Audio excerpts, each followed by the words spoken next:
আমি দুদকের সহকারী পরিচালক রাজকুমার শাহ বলছি, দুদক বরিশাল থেকে।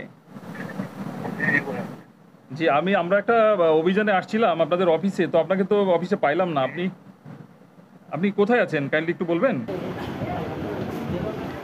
বরিশাল সাব রেজিস্ট্রার কার্যালয়ে নানা অনিয়ম ও দুর্নীতির অভিযোগে অভিযান চালিয়েছে দুর্নীতি দমন কমিশন দুদক। ১৬ এপ্রিল বুধবার দুপুর ৩টা থেকে প্রায় ১ ঘণ্টাব্যাপী এই অভিযান পরিচালনা করেন দুদক বরিশাল কার্যালয়ের সহকারী পরিচালক রাজকুমার সাহা।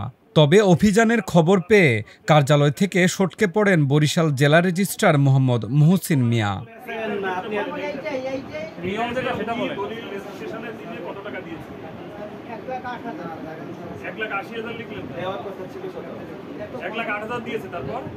অভিযোগ আছে বরিশাল সাব রেজিস্ট্রি কার্যালয়ের সাবেক সাব রেজিস্ট্রার, জেলা রেজিস্ট্রার এবং অন্যান্য কর্মচারীরা দীর্ঘদিন ধরে সাধারণ গ্রাহকদের জিম্মি করে অর্থ আদায় করে আসছিলেন।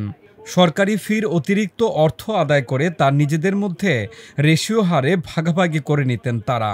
দুদক সূত্রে জানা গেছে, দলিল রেজিস্ট্রি, সার্টিফাইড কপি বা নকল উত্তোলনের ক্ষেত্রে সরকার নির্ধারিত ফির চেয়ে অতিরিক্ত অর্থ আদায়ের অভিযোগে দুদক প্রধান কার্যালয়ের নির্দেশে এই অভিযান পরিচালনা করা হয়। এইভাবে ব্যবসা চলে। This is the business that you are doing. কয় টাকা নিছেন? তাহলে VIP, what is VIP? Rules and regulation is mandatory for all people, for every sector of people. অনিয়ম ও দুর্নীতির আতুরঘর বরিশাল সদর সাব রেজিস্ট্রি অফিস, এই মর্মে একটি নিউজ হয়, একটা পত্রিকায় একটি অভিযোগ উত্থাপিত হয়। তৎপ্রেক্ষিতে দুদক প্রধান কার্যালয় ঢাকার নির্দেশক্রমে দুদক সহায়িকা বরিশাল থেকে আমরা আজকে বরিশাল সদর সাব রেজিস্ট্রি অফিসে একটি অভিযান পরিচালনা করি।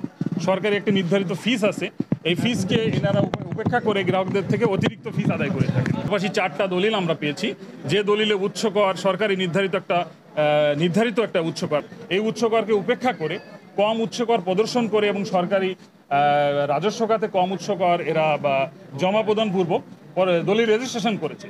পরবর্তীতে দেখা যাচ্ছে যে বেশ কিছুদিন পরে, 1 মাস 2 মাস পরে 4টা দলিলে এরা 1 লাখ, কোনো দলিলে 1 লাখের ঊর্ধ্বে, কোনো দলিলে 1.5 লাখের ঊর্ধ্বে, এরকম বিভিন্ন অ্যামাউন্টের টাকা তারা ওই উৎসকরে জমা দিয়েছে মর্মে ওই দলিল এন্ট্রি আছে। কিন্তু এই দলিলের উৎসকরের যে অতিরিক্ত টাকা পরবর্তীতে তারা আদায় করলো, এটা সরকারি কোষাগারে জমা হয়েছে মর্মে রেজিস্ট্রেশন আমরা এটা কিছু খুঁজে পাই।